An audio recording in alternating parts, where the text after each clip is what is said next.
Hi friends, welcome to my channel. ನಾನಿವತ್ತು ನಿಮಗೆ ಒಂದು ವಿಶಿಷ್ಟ ರೀತಿಯಲ್ಲಿ ಬೆಂಡೆಕಾಯಿ ಪಲ್ಯವನ್ನು ಹೇಗೆ ಮಾಡೋದು ಅಂತ ತಿಳಿಸ್ಕೊಡ್ತೀನಿ. ತುಂಬಾ ರುಚಿಯಾಗಿರುತ್ತೆ ಮತ್ತು ತುಂಬ ಟೇಸ್ಟಿಯಾಗಿರುತ್ತೆ. ಒಮ್ಮೆ ಟ್ರೈ ಮಾಡಿ ನೋಡಿ. ಒಂದೇ ರೀತಿಯ ಪಲ್ಯವನ್ನು ಮಾಡಿ ಮಾಡಿ ನಿಮಗೂ ಬೇಜಾರು ಬಂದಿರುತ್ತೆ. ನಿಮ್ಮ ಬಾಯಿಗಳಿಗೂ ಹೊಸ ರುಚಿ ಬೇಕಿರುತ್ತೆ. ಹಾಗಾಗಿ ಈ ರೀತಿಯ ಒಂದು ಬೇರೆ ರೀತಿ ಕಾನ್ಸೆಪ್ಟಲ್ಲಿ ಪಲ್ಯ ಮಾಡೋದ್ರಿಂದ ಟೇಸ್ಟ್ ಕೂಡ ಚೆನ್ನಾಗಿರುತ್ತೆ ಮತ್ತು ವೆರೈಟಿ ಕೂಡ ಅನಿಸುತ್ತೆ. ಒಂದು ಸಲ ಟ್ರೈ ಮಾಡಿ ನೋಡಿ. ಹೇಗೆ ಮಾಡೋದು ಅಂತ ನಾನು ನಿಮಗೆ ತಿಳಿಸ್ಕೊಡ್ತೀನಿ.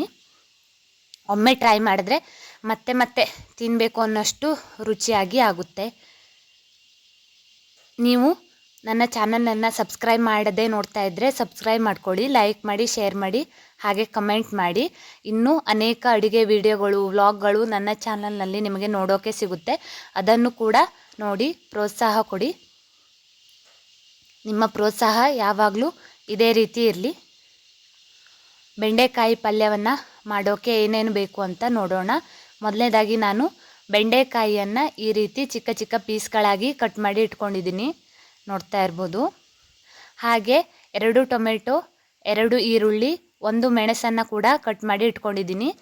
ನಾನು ಈಗ ಒಂದು ಮಿಕ್ಸಿ ಜಾರಿಗೆ ಕಟ್ ಮಾಡಿ ಇಟ್ಕೊಂಡಿರುವಂಥ ಟೊಮೆಟೊವನ್ನು ನೀರು ಹಾಕದೇ ನುಣ್ಣಗೆ ರುಬ್ಕೊತಾ ಇದ್ದೀನಿ, ಪ್ಯೂರಿ ಥರ ಮಾಡ್ಕೊತಾ ಇದ್ದೀನಿ. ಈಗ ಒಂದು ಬಾಣಲೆಗೆ 3 ಸ್ಪೂನ್ ಎಣ್ಣೆಯನ್ನು ಹಾಕ್ಕೊಂಡಿದ್ದೀನಿ. 1 ಸ್ಪೂನ್ ಆಗುವಷ್ಟು ಜೀರಿಗೆ, ಹಾಗೆ 1 ಸ್ಪೂನ್ ಆಗುವಷ್ಟು ಸಾಸಿವೆಯನ್ನು ಹಾಕ್ಕೊತಾ ಇದ್ದೀನಿ. ಈ ರೀತಿ ಚಟಪಟ ಅಂತ ಸಿಡಿಬೇಕು. ಆನಂತರ ನಾನು ಇದಕ್ಕೆ 2 ಮೆಣಸನ್ನು ಹಾಕ್ಕೊತಾ ಇದ್ದೀನಿ. ಆನಂತರ ಈರುಳ್ಳಿಯನ್ನು ಹಾಕಿ ಚೆನ್ನಾಗಿ ಫ್ರೈ ಮಾಡ್ಕೊತಾ ಇದ್ದೀನಿ, ನೋಡ್ತಾ ಇರ್ಬೋದು. ಈ ರೀತಿಯಾಗಿ ಚೆನ್ನಾಗಿ ಫ್ರೈ ಮಾಡ್ಕೋಬೇಕು. ಈಗ ನಾನು ಹೆಚ್ಚಿ ಇಟ್ಕೊಂಡಿರುವಂತಹ ಬೆಂಡೆಕಾಯಿ ಹೋಳುಗಳನ್ನು ಕೂಡ ಹಾಕ್ಕೊತಾ ಇದ್ದೀನಿ. ನೋಡಿ, ನೀರು ಹಾಕದೇ ಟೊಮೆಟೊ ಪ್ಯೂರಿಯನ್ನು ಈ ರೀತಿ ಮಾಡ್ಕೊಂಡಿದ್ದೀನಿ. ಅದನ್ನು ಕೂಡ ಬೆಂಡೆಕಾಯಿ ಹೋಳುಗಳ ಜೊತೆ ಹಾಕಬೇಕು. ಈ ರೀತಿಯಾಗಿ ಚೆನ್ನಾಗಿ ಮಿಕ್ಸ್ ಮಾಡ್ಕೋಬೇಕು. ಲೋಳೆ ಆಗಬಾರ್ದು ಅನ್ನೋ ಕಾರಣಕ್ಕೆ ನಾನು ಲಿಂಬುವನ್ನು ಹಾಕ್ಕೊತಾ ಇದ್ದೀನಿ. ಹಾಗೆ ರುಚಿಗೆ ತಕ್ಕಷ್ಟು ಉಪ್ಪನ್ನು ಹಾಕ್ಕೊತಾ ಇದ್ದೀನಿ. ಹಾಗೆ ಸ್ವಲ್ಪ 1 ಸ್ಪೂನ್ ಆಗುವಷ್ಟು ಸಕ್ಕರೆಯನ್ನು ಹಾಕಿ 1 ಲೋಟ ನೀರನ್ನು ಹಾಕಿ ಚೆನ್ನಾಗಿ ಬೇಯಿಸ್ಕೊತಾ ಇದ್ದೀನಿ. ಈಗ ಖಾರಕ್ಕೆ ತಕ್ಕಷ್ಟು ಅಚ್ಚ ಖಾರದ ಪುಡಿಯನ್ನು ಕೂಡ ಹಾಕ್ಕೊತಾ ಇದ್ದೀನಿ. ಎಲ್ಲವನ್ನು ಚೆನ್ನಾಗಿ ಮಿಕ್ಸ್ ಮಾಡಿ ಚೆನ್ನಾಗಿ ಬೇಯಬೇಕು. ಒಂದು ಅರ್ಧ ಬೆಂದ ನಂತರ 1 ಮುಷ್ಟಿ ಆಗುವಷ್ಟು ಕಾಯಿ ತುರಿಯನ್ನು ಹಾಕ್ಕೊತಾ ಇದ್ದೀನಿ. ಈ ರೀತಿಯಾಗಿ ಚೆನ್ನಾಗಿ ಮಿಕ್ಸ್ ಮಾಡ್ಕೋಬೇಕು. ಚಿಕ್ಕ ಫ್ಲೇಮಲ್ಲಿ ಇಟ್ಕೊಂಡು ಚೆನ್ನಾಗಿ ಬೇಯಿಸ್ಕೊಳ್ಳಿ. ಈ ರೀತಿ ಚೆನ್ನಾಗಿ ನೀರು ಆರುವವರೆಗೂ ಚೆನ್ನಾಗಿ ಅದು ಬೇಯಬೇಕು, ನೋಡ್ತಾ ಇರ್ಬೋದು.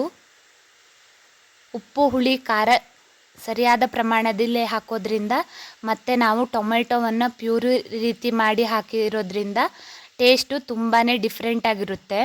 ಒಮ್ಮೆ ಟ್ರೈ ಮಾಡಿ ನೋಡಿ. ಈಗ ನೀರೆಲ್ಲ ಚೆನ್ನಾಗಿ ಆರಿದೆ. ಪಲ್ಯ ಕೂಡ ಚೆನ್ನಾಗಿ ರೆಡಿ ಆಯಿತು, ನೋಡ್ತಾ ಇರ್ಬೋದು. ಎಷ್ಟೊಂದು ಚೆನ್ನಾಗಿ ಕಾಣ್ತಾ ಇದೆ. ನೋಡೋಕ್ಕೆ ಮಾತ್ರ ಅಲ್ಲ, ರುಚಿ ಕೂಡ ತುಂಬಾ ಚೆನ್ನಾಗಿತ್ತು. ಒಮ್ಮೆ ನಿಮ್ಮ ಮನೆಗಳಲ್ಲೂ ಟ್ರೈ ಮಾಡಿ ನೋಡಿ, ತುಂಬಾ ಚೆನ್ನಾಗಿರುತ್ತೆ. ನಿಮಗೆ ಈ ವಿಡಿಯೋ ಇಷ್ಟ ಆದರೆ ಲೈಕ್ ಮಾಡಿ, ಶೇರ್ ಮಾಡಿ, ಹಾಗೆ ಕಮೆಂಟ್ ಮಾಡಿ. ನನ್ನ ಚಾನಲ್ಗೆ ಸಬ್ಸ್ಕ್ರೈಬ್ ಆಗಿ. ನಿಮ್ಮ ಸಪೋರ್ಟ್ ಯಾವಾಗಲೂ ಇದೇ ರೀತಿ ಇರಲಿ. ನೀವು ಹೊಸ ವ್ಯೂವರ್ ಆಗಿದ್ದರೆ ನನ್ನ ಚಾನಲ್ಗೆ ಸಬ್ಸ್ಕ್ರೈಬ್ ಆಗಿ. Thanks for watching.